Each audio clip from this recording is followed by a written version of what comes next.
What's going on, guys? Welcome to the Broken Tables podcast. I am your host tonight for this episode of the AEW Dynamite review. Rome not be with us here tonight. Welcome to everybody in chat. What's up, Michael Duke? Episode number 191. I don't think it is. I have to go back and see if I made a mistake somewhere, but I'm fairly certain, Michael, that tonight is 189. I'll have to go and see if I made a mistake. I'll correct them all in the comments here over the past couple weeks, but it's either 189 or 190 tonight. I'm not sure it's 191 yet. But anyways, welcome. Thank you guys very much for joining in tonight. I think we're going to address the elephant in the room first here. I think we're going to talk about Saturday Survivor Series. CM Punk returns to the WWE. And I had a little bit of a problem with the way that this was done. Completely overshadowing Randy Orton's return. I don't understand why they would have had him come out at the end of the show after Randy's team wins the Survivor Series match. Randy looked incredible, by the way. I was absolutely shocked at how great he looked. But why would you have CM Punk come out at the very end like that? Just to kind of overshadow Randy. I mean, maybe because they're trying to do this little thing where Seth Rollins was all pissed off and angry, but I don't think you should do that at the expense of Randy's return. That was a really good return for Randy, for what it's worth. I don't know. I just felt like they were kind of giving Randy the finger there. There was plenty of chances to stick CM Punk somewhere in the show. And Nat in the chat says the only reason he was at Survivor Series instead of another show is because it was in Chicago. They had no other place on the card for him. You should start the show with him then. Don't overshadow Randy. I don't know. I just felt awkward. Not like I watched it or anything, but just seeing the way that pay-per-view finished. I did watch the ending when CM Punk showed up. You could see Seth Rollins is acting all extremely angry and, stuff like that. But, so we also found out, Nat and Michael, that Bryan Danielson was part of the Disciplinary Committee that ultimately came to the conclusion that they should fire CM Punk after his second altercation with a backstage talent. And no matter how you look at this from a corporate standpoint, like if you want people to take your company seriously and feel, it sounds so weak to say this, but I have to say it, but if you want them to feel safe in their work environment, you can't have somebody like CM Punk back there punching people. You know what I mean? He got into a fight with two separate people. Now, whether he started it or not, the physicality was from him, right? No excuse. People can open their mouths and say what they want. Obviously, there are consequences to that, and CM Punk chose his path, and then he got his consequences, But when you look at it now, everybody was saying, Tony Khan needs to handle this. There needs to be an adult in the room. He doesn't understand how to handle this. And I'm like, look at what we know now. There's an entire committee that does their research. They all get together, and I would assume they do some sort of a vote. I'm not exactly sure what they do, but I would assume they do some sort of a vote. Should we fire Punk? Raise your hand or say aye, and it really feels like there are adults in the room now that we know this, and we found out on CM Punk's contract. I forget who reported it. I wish I had it up here in front of me, but I did see that on his contract, there is a clause in his WWE contract for behavior. So, if anything like that happens over there, he may lose some money as well. And that's a multi-year contract, you know, and if you think about it, they're probably counting on it. Imagine promising this guy millions of dollars. What's up, Coog? Imagine promising CM Punk millions of dollars to make the jump. Well, not really a jump anymore, but to re-sign with the WWE. Millions, right? It's a multi-year contract. I'm assuming it's for millions. And imagine being like, "Hey, we put a clause in here that's like, if you have any any, I'm not exactly sure what it says, obviously, but if there's any backstage bullshit, we're not going to have it." You know what I mean? So imagine they're counting on this, and in that clause, it's like, you don't get 50% or you don't get the rest of your contract when we fire you. And they're just waiting for it to happen, you know? Triple H could easily have somebody backstage egg him on, get himself punched in the face, no problem. But it's very comforting for me to hear that we do have Tony Khan with a disciplinary committee backstage. You know, there are adults in the room, contrary to what Twitter would like you to believe. AEW is run by a room full of adults. And if you think about it, like, if any of you guys work corporate, imagine this happened at your job. Two guys got into a fight. Okay. They're separated. You know, we've talked to them. Things are cooled down. One of them gets into another fight with someone else. Listen, at my job, you would have been gone after the first one. I'm just saying. But if there was a way to work this out where both people stayed in their positions, here we were. We're at Wembley Stadium. Largest amount of tickets ever sold to a wrestling pay-per-view ever. And because a little punk ass fucking Jack Perry, and don't get me wrong, I had no problem with what Jack Perry did at All In. I thought it added to the match. I actually really enjoyed what he said. I actually really enjoyed what Jack Perry said. He said, "Real glass, you know, cry me a river." It was a perfect thing for a heel Jack Perry to say. And for CM Punk, who's one of the best at being a heel, you know, with his promos, and, you know, we all know he's one of the best. He should have known that that was just a great thing for Jack Perry to say in the middle of that match. And for him to get into an altercation with this punk ass kid, you know, I'm just calling him a punk ass kid because that's his character. But, like, that's very unveteran of him. You know what I mean? Like, we've heard Punk come out and say, like, "Hey, don't go into business for yourself," blah, blah, blah, stuff like that. I don't think Perry was going into business for himself there. That just seemed like an incredible thing for a heel to say. And we know that AEW fans pay attention. We see things. We're on Twitter. We're on Reddit. We fucking see shit. We're here in the podcast, you know, talking about it. I don't know. Him being fired is what would have happened anywhere else, just about, you know what I mean? So that's that. But I am shocked. I gotta say, I am very shocked to see him back in the WWE. What's up, Jose? Jose Concepcion says, "Hey, my friends, good show. AEW was good. Did you catch Adam saying the F word without cutting?" I sure did, Jose. That was a fantastic Dynamite, and they missed that F-bomb by a mile if they even tried to bleep it. I'm not sure they tried to, but they missed it by a mile if they did, and it was fantastic. What up, Michael? That was not a squash match. I argue that was not a squash match. But we'll get to that here in a little bit. We're just talking about CM Punk showing up in WWE right now.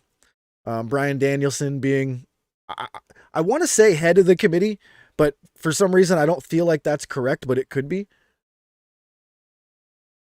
But either way, Bryan Danielson, part of the committee that recommended they fire CM Punk, it was the right choice. You got this guy punching people backstage. Happened twice. Just can't happen. He almost sabotages one of the greatest shows in wrestling history. But I have to say I'm very, very, very surprised to see him showing up in the WWE, specifically because we've heard the things that he has said about the WWE. Everyone remembers the pipe bomb, right? I cannot imagine that just because Vince McMahon is gone, that he was like, oh yeah, everything's cool. Triple H was one of the people he had one of the biggest problems with. It is one of it's worse than Cody. Like, you see this Cody figure I got fucking laying here destroyed by Roman Reigns with the fucking chicken laying next to his head. I get it that you're happy he's back, Juhas. I'm not arguing that WWE fans are going to be happy he's back. I wouldn't argue that for a second. They all seem to be happy. But I got to think about it, like, think about being a fan of both companies. Like, you guys shouldn't really be happy he's back. He as much of a fan of CM Punk as I am, like, if you go watch Saturday's review of Collision, I'm a huge CM Punk fan. I was wearing a CM Punk hat and a New Japan Pro Wrestling Chicago shirt. Like, I'm a huge CM Punk fan. But Phil Brooks is a fucking turd. Like, you know what I'm saying, Juhas? Like, CM Punk is fucking awesome. He's gonna do good for the WWE. Although, we'll talk about that promo he cut here in a moment. But CM Punk is great for the WWE. But Phil Brooks is a fucking turd. Nat saying I give him until the Rumble before he gets into a fight. I mean, when's the Rumble, Nat? I don't even know when that is. Probably December-ish, January, February. I forget when Mania is, so I'm not sure. And Jose says AEW gives us a bit of everything. They should have 3 hours like Raw. Why AEW has so many guys, so I know it won't bore us like Raw. You know what, Jose? I would have disagreed with you a month ago. But within the last month, we have gotten 2 episodes or 2 weeks where we had 3 hours. 3. My pinky didn't want to move down there. We've had 3 hours of AEW programming. And both times I did not get bored. I did not feel like, oh my God, this is taking forever. I actually enjoyed it both times. January 27th, Rumble. Okay, we give it till January 27th. All right, that's going to be our over or under, everybody. Will CM Punk have a backstage altercation with somebody in the WWE? A real one. I'm sure they'll try to fool us into something. Before or after Royal Rumble? I mean, after would be a pretty good bet. So we'll say on or after, January 27th. So does he have something by the Rumble or after? So that's what we'll do. But yeah, so he comes out on Monday Night Raw with only about 5 minutes to spare on the show, and he cuts a very uninspired, he looked like, I don't want to, I feel bad saying it because I'm a big fan, but I have to say the way that it looked when I was watching the clip, he looked like a dog that had been scolded before, he went out there. They were like, don't say anything to get us in trouble. Like something, it just didn't feel like, here, if you don't understand what I mean, go watch his AEW return. Go watch the energy, the passion, the tears in his eyes.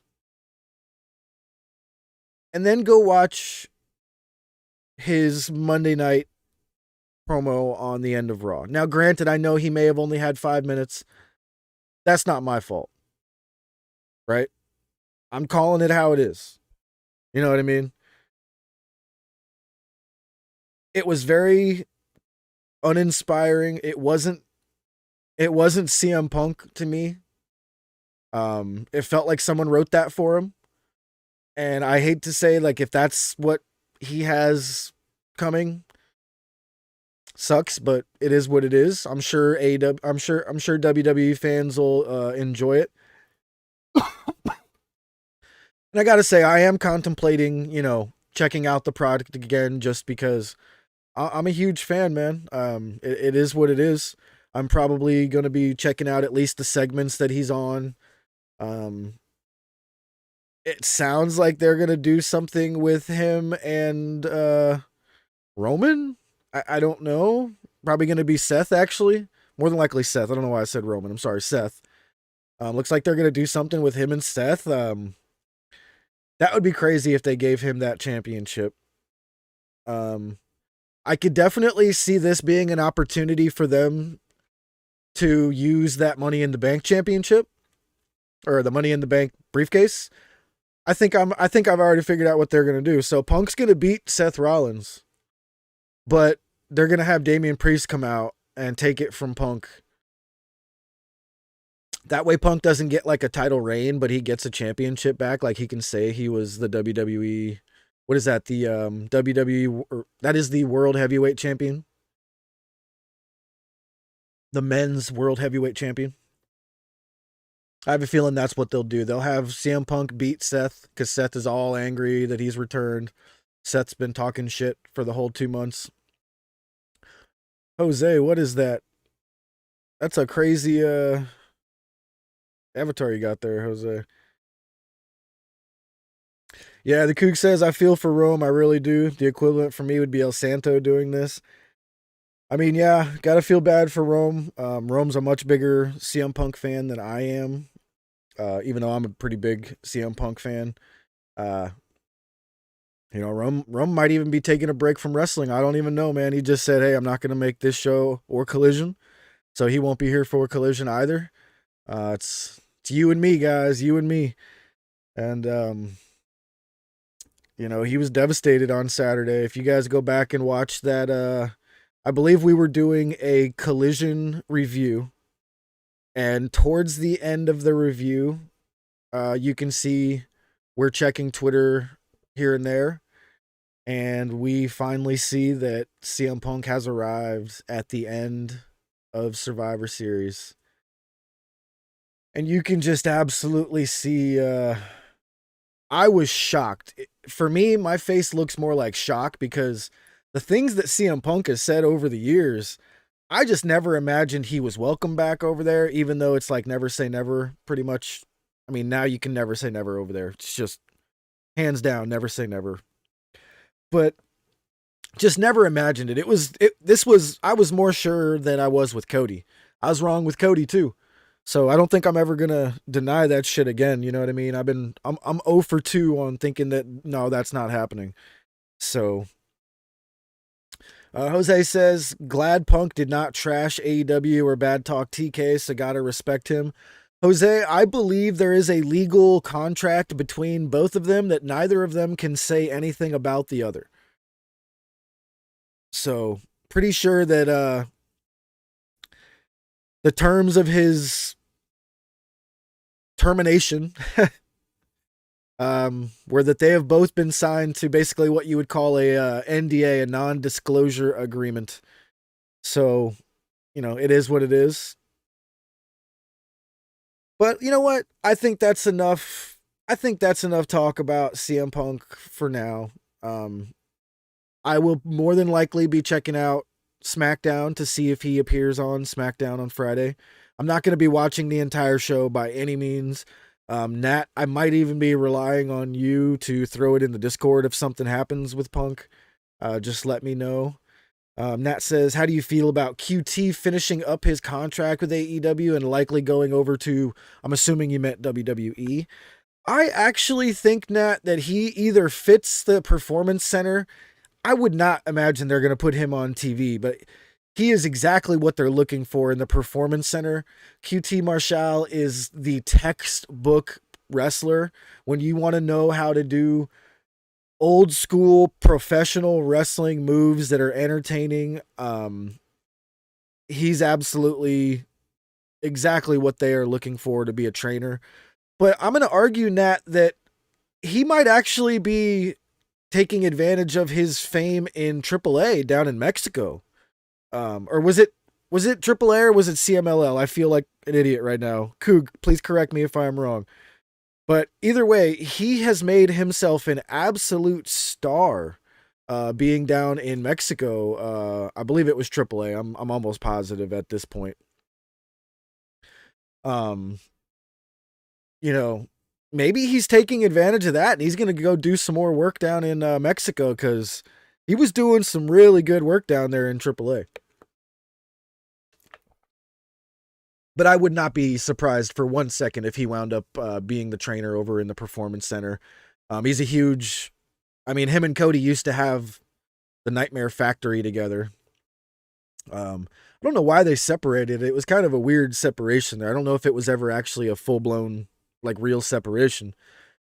But yeah, so QT Marshall will be finishing up his duties with AEW and likely going to WWE, but I'm going to counter and say that there's a good shot that he winds up over in AAA. Yeah, that'd be a wild signing for him, you know what I mean? They might really enjoy the gringo. What do they call him in down there in Mexico, Coog? Do they have any nicknames for him? Let me know in the chat. But let's go ahead and get started with our AEW Dynamite review from the Target Center in Minneapolis, Minnesota. This was a great episode of Dynamite. I had a lot of fun here tonight. The episode flew by, which is always a good thing for me.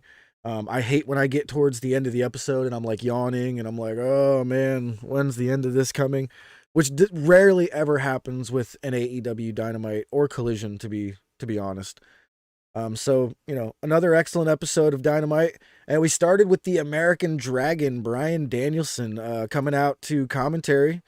This was to be here for the Gold League match of Jon Moxley versus Jay Lethal. And man, if you're a fan of professional wrestling, this was a very good professional wrestling match. You had the classic submission artist Jay Lethal. He uses the figure four like Ric Flair. Woo! Jay Lethal was working over Moxley's leg the entire match. Moxley was trying to fight through it. Sometimes he would just hulk through and get into a chop battle. Lethal would go back to working on the leg. Moxley one time kind of pretended he was injured, baited Lethal in, and he hits a massive paradigm shift. Hits the Kong Lariat and a spike pile driver all back to back to back. That was wild. And he only gets a 2 count, which was even crazier. But he immediately transitions into a rear naked choke and he forces Jay Lethal to tap out in a great Gold League match. Jon Moxley with 6 points comes out of this one the winner. And the entire time Bryan Danielson was rooting for him. So it's a little bit of a, if I was in this tournament, I guess you could argue Danielson wants to face the best competition, right? But if I was in this tournament, I would be like, man, I hope Moxley loses every match. I don't want to face his ass. You know what I mean? But by all means, the Blackpool Combat Club doesn't shy away from a fight. That's more than likely, that would be their argument here.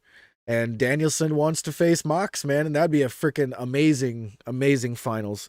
But I do think we're going to get Swerve. I think Swerve deserves this, this trip to the finals. But a great match from Moxley and Jay Lethal. Had a blast. Next up was a promo from Eddie Kingston after his match on in the Continental Classic. Eddie Kingston was very disappointed. You could kind of hear it in his voice. He was a little, not teary-eyed, but, it felt like he was going to tear up at any moment. He said that he was humble in victory, just like he is humble in defeat.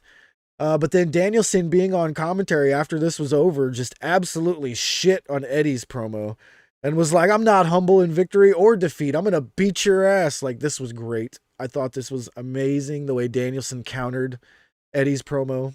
Can't wait to see the match between these two. Next up, we had Tony Schiavone explaining why the Greensboro Coliseum is going to be the location for Sting's final match. He brought us back to 1988. Sting versus Ric Flair in a 45-minute commercial-free match that was revolutionary to the sport. Absolutely revolutionary to professional wrestling. They had never been given a 45-minute commercial-free segment before. I could be wrong here, but I believe that's what they were claiming as well. And Sting cuts himself a nice little promo here, kind of handing it off to Ric Flair. And listen, like him or not, I know Rome is not a big fan. I'm indifferent. I'm just like, the memories that I have of Ric Flair in professional wrestling will never go away. If you don't like the man, Ric Flair, I totally get it. It just, professional wrestling, nostalgia, it is what it is here. Ric Flair cut a fucking incredible promo for a 70-something-year-old man. He was getting absolutely hyped up for Sting's last match. I was like, whoa, Rick, okay. You know what I mean? Like, this was definitely not on the level of the styling, profiling, jet plane riding. Definitely was not on the level of that. But I was like, man, for a 70-something-year-old man, that's the best promo I've ever seen, bar none. It was, I was surprised. I very much was. Next up, we had a fantastic Toni Storm segment. And man, I didn't prepare a black and gray version of this one. You know what? Let's do this. Bam. Toni Storm segment. Absolutely loved this. She was laying on the couch. RJ City was interviewing her. She just seemed absolutely famished after finally achieving her goal of winning the championship. She asks RJ City to take her shoes off. I enjoyed it. Love Toni Storm. Always love a Toni Storm segment, especially these black and white ones. It is one of, if not the best female character I've ever seen in wrestling. Easily in my top 5, easily in my top 3, possibly number 1. I would have to sit down and go over a huge list of female wrestling characters over the years of since I was, 800 years ago. But I would imagine she's 1 or 2. Easily 1 or 2. You know what I mean? So excellent work here. Next up, we had MJF with an in-ring promo on Samoa Joe. I thought he was going to tear Samoa Joe to bits. What up, Doge? Throwing down the CM Punk fists. I thought he was absolutely going to tear apart Samoa Joe here, but he wound up talking about how he has respect for Samoa Joe. Throws out a line of, I respect you because you didn't come to AEW to line your pockets. Easily, absolutely a reference to CM Punk. That I just 100% believe that was a CM Punk reference. And then just moments later actually says CM Punk's name among a list of people that he has defeated in AEW. So it wasn't like he singled him out. He just listed off a lot of people that he has defeated in AEW. Punk was one of them. This was great. He mentions that he helped build AEW brick by brick. He's day one. MJF is actually a day one competitor. I think he was even the first ever match with TJP, wasn't he? I could be wrong, but I think MJF had the first ever match in AEW, and that's just, I mean, could you imagine? I don't know if Tony would have ever imagined that, yeah, this kid who's going to be in my first match is probably going to be my number one guy for years to come. I bet you he had some sort of like, you know what? I bet this kid's going to be pretty good, so I'm going to put him on first. But you know, imagine how delighted Tony is that this kid that is in the first ever match is now his world champion and doing fantastic, you know? So the lights go off, they come back on and go all wibbly wobbly, lights going all over the place, and the masked men jump in the ring and attack MJF. One of them has a baseball bat, but before they can do anything, Samoa Joe absolutely annihilates a couple of them. Remember, boys, MJF is under the protection of Samoa Joe until World's End. I thought this was great. The lights come back on, and there's this weird writing, or before the lights come back on, there's this weird writing that gets kind of typed onto the screen. And it basically says, "In the shadows, our game begins." Basically asks MJF, "Are you up for the challenge of a tag team match against the unknown tag team?" So I'm assuming it's two of the masked guys. We'll see what that means. AEW commentary blamed all the technical difficulties that we're having on these masked men. I really like that they did that, whether it was true or not. It definitely made sense. So that was a great, very, very, very good segment there, MJF and Samoa Joe with the masked men. I wish I would have paid a little bit more attention to the body types of those guys. I want to go back and watch to see if any of them look like anybody that I can think of. But the guy with the bat looked a little large. The guy with the bat was a little bit bigger than I was anticipating for all of these guys. So I might have to go back and, take a look. Nat says, wasn't a huge fan because it took too long for the writing to start. Yeah, I agree, Nat. There was a long pause in there that they definitely could have, left out. But it is what it is. Next up, we had Wardlow versus AR Fox. And I just wrote down, holy shit, this was great. This was not a squash match. AR Fox got a whole bunch of offense in to start, before the match actually started. He dove over the ropes, took Wardlow out, did a couple of crazy dives and a couple of crazy moves, but Wardlow catches him and just drops him on the apron of the ring. The hardest part of the ring, by the way. I thought this was a fantastic way to start. He throws AR Fox into the ring. They start the match. AR Fox made a little bit of a comeback. Not enough to call this a squash, like I was saying. Wasn't quick enough to call this a squash, like I was saying. But this was fantastic. I absolutely loved it. We get a powerbomb symphony, and then Wardlow mixes in one of those giant lariats and a huge senton. His senton is beautiful. Way better than Jeff Hardy's. Absolutely fantastic. And we get another power bomb. And I don't know if AR Fox's head really hit the mat as hard as I think it looked like it did. But AR Fox's head absolutely smacked the mat. And Bryce Remsburg, to his credit, this guy is an absolute professional. He is fantastic. He jumps right in and he calls the match off. Now, it did look planned, but hope AR Fox is good. Hope everything's all right there, but good on Bryce to call that match off. I really enjoyed the way that he did that. And next up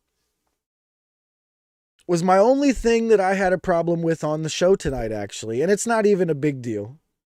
But Dante Martin has returned to the wrestling ring. And hopefully we all remember what happened to Dante Martin last time we saw him. If you don't know, his ankle had gotten gruesomely broken from a wild double table chair spot that didn't need to happen. But they showed the injury again. Now, this is like a year later. I just wrote down, why did you guys just show Dante breaking his leg again? Now, it's not a huge deal. It's just a little bit of a nitpick for me. But I just found it very odd to be like, all right, everybody, this is gross. But check this out. And then they showed him breaking his leg. If you don't have a problem with it, I understand. But if you do have a problem with it, I understand as well. I was kind of like, what the fuck are you guys doing? But it is what it is. And this led us right into the match of the Hardy brothers and Brother Zay versus Top Flight, the return of Dante Martin with Action Andretti. This was fantastic. This match was awesome. I really enjoyed seeing Dante back. I've never been a huge fan of Dante. Something about him felt different. Something about him seemed a little bit more mature, if that makes any sense. I don't know why. Maybe losing Sky Blue and breaking his ankle matured him up a little bit, but I don't know. But I loved this match. It was fantastic. Definitely showcased Dante again, getting us familiar with him back on television. Dante does pick up the win with the 1-2-3 here. And I thought this was fantastic. I had a very good time in this match, even though the Hardys are absolutely cooked. But I still had a good time. It was good to see Dante back. Next up, we had an interview backstage with Top Flight and Action Andretti. Penta walks up and gives Dante the old fist bump, kind of like, good to see you back, my friend. And says 1, 2, 3, 1, 2, 3. And he basically says, you know, we want a rematch. I don't know if it's a rematch, but it's going to be Commander, Vikingo, and Penta versus Top Flight and Action Andretti. That's going to be absolutely fucking fire. I hope everybody stays healthy before, during, and after that match. There's no reason for any of those wacky fucking let's brace two tables on top of each other shit. You know what I mean? A normal table spot is always welcome just as much as any. You know what I mean? So. Next up was a TBS championship match, Julia Hart versus Emi Sakura. The house rules, we had the special fourth stipulation chosen by Emi Sakura was no victories via submission. I thought that was an excellent choice, considering that Julia Hart does do the heartless submission, but it would actually prove to be Emi Sakura's downfall, because what that allowed Julia Hart to do was use the submission to absolutely weaken Emi. But this match was violent. I think the best way to describe it, I think the Coog said it in the Discord. Emi Sakura's matches are like Rush's matches. You know they're going to be violent. You know someone's getting chopped. You know there's a good possibility of somebody bleeding, you know. But Emi Sakura throwing down a banger here with Julia Hart. Julia Hart picks up the win after locking in the Heartless for a few moments. Absolutely weakens Emi Sakura, and then she hits that big old moonsault from the top rope and picks up the win. Very good match. Next up was Mariah May with RJ City. Mariah was thanking RJ City for introducing her to Tony. And it seemed like they were trying to make you think that they were talking about Tony Storm. But the entire time I was like, are they talking about Tony Khan or are they talking about Tony Storm? And then she was like, well, thank you, RJ. And she turns to go into Tony Khan's office. So that was great. I'm not sure if they meant for it to be like that or if she was talking about Tony Storm and now she's talking about Tony Khan, but it was just it was good. I liked it. I liked how it kind of confused me for a second there. Next up, we had Christian Cage in-ring promo.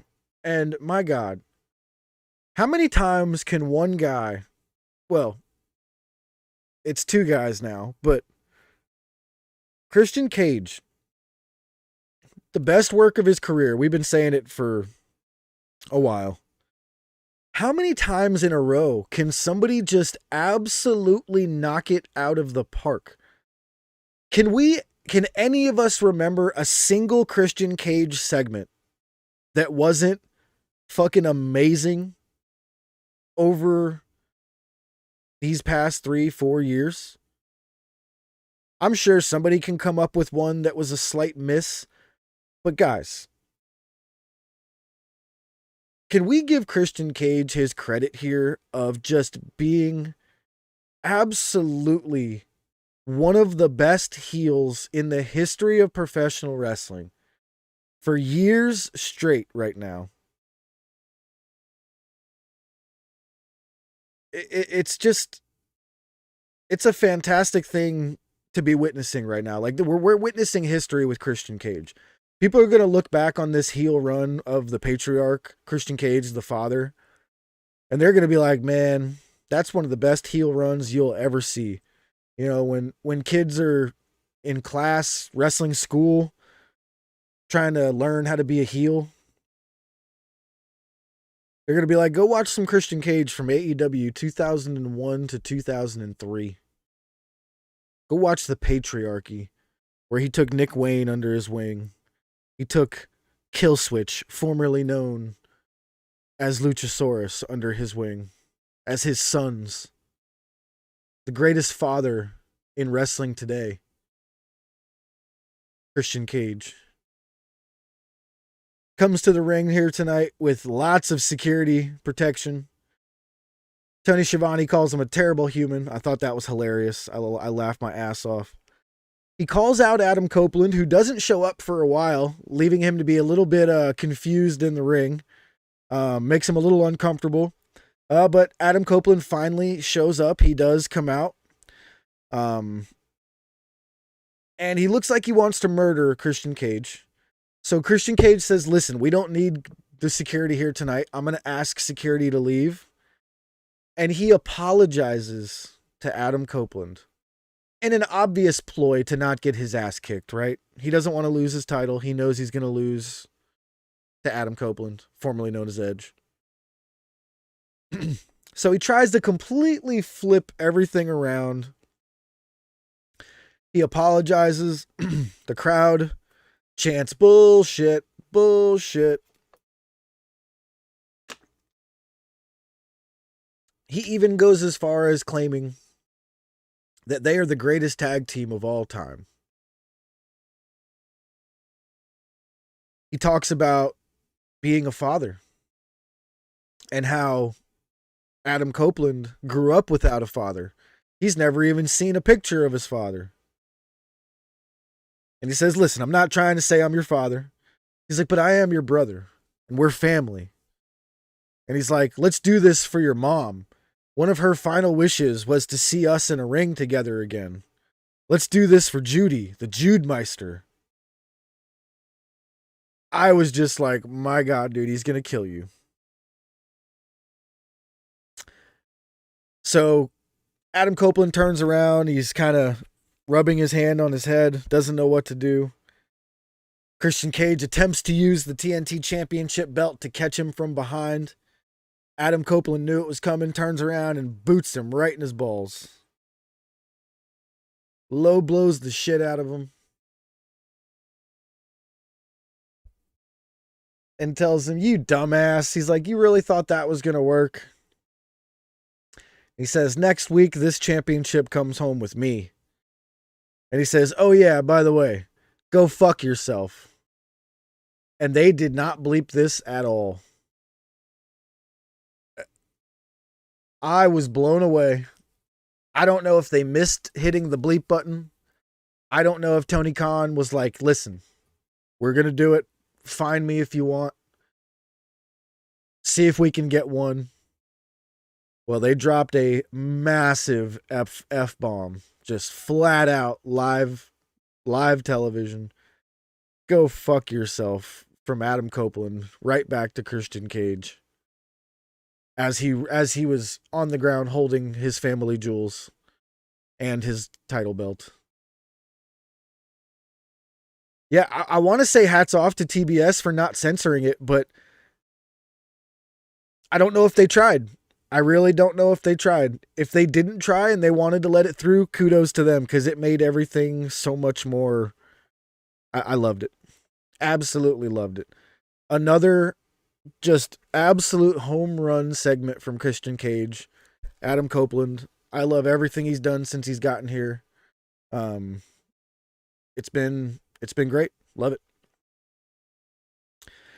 Next up, it was time for the main event. The last Gold League match of the night. We had Swerve Strickland, whose house Swerve's house versus Jay White. And I just wrote down, wow, what an incredible match. This is two of the best in the world performing here tonight. Both of these guys are top 10. I'll put both of these guys in my top 10 for sure. I mean, they knew how to play the crowd. I think a lot of us thought that this match was going to go to the time limit tonight, with Jay White not being super happy about his booking, against MJF at Full Gear. But Swerve does pick up the win here. He hits that nasty, nasty arm break. Oh, the kill shot, I believe they call it, where he looks like he breaks Jay White's arm. Hits him with a massive Swerve stomp. Crowd chanting, "You sick fuck." Only picks up a 2.9 count. I was absolutely shocked. Jay White kicks out. We get into a little bit of a roll-up battle here at the finish. Jay White tries rolling up. Swerve tries rolling up. But Swerve hits an amazing counter to one of the roll-ups, and he picks up the 1, 2, 3.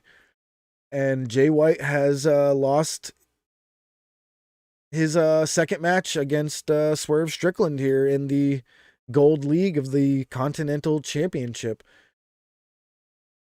So Jay White with 3 points, I believe. Swerve Strickland now, I believe, with 6 points. Let's see if I can find the standings.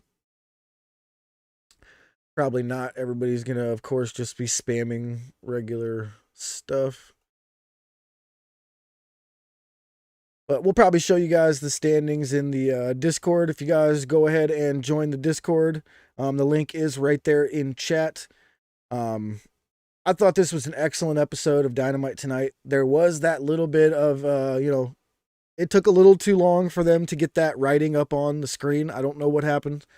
Honestly, don't know what happened there. But everything seems to have worked out for a great episode of Dynamite, and I had a blast watching it. Let us know what you guys thought of the show in the comments section. And if you don't mind, on your way out the door, please drop an elbow onto that like button. I always hate asking, but it helps the channel, puts us out there to more viewers. Hopefully we get more viewers. We get more people in chat talking. We get more people in the Discord arguing. Always love it. Love to have you guys here. If you guys want to ask any questions, like I said, go ahead and put them in the comments. I will respond to every single comment, even if it's a troll comment. I'll just put you in your place if that may be the case. So please throw something in the comments on your way out. And I don't mean the live chat. I mean the comments section. But thank you guys very, very much for joining me here tonight solo. I will be back on Saturday night doing the Collision review solo once again as well. Thank you guys all for being here. Coog, Nat, everybody else, Michael. We had Jose as well. Thank you guys so much for hanging out. But until next time. Oh, hold on. Until next time, Top Guy out.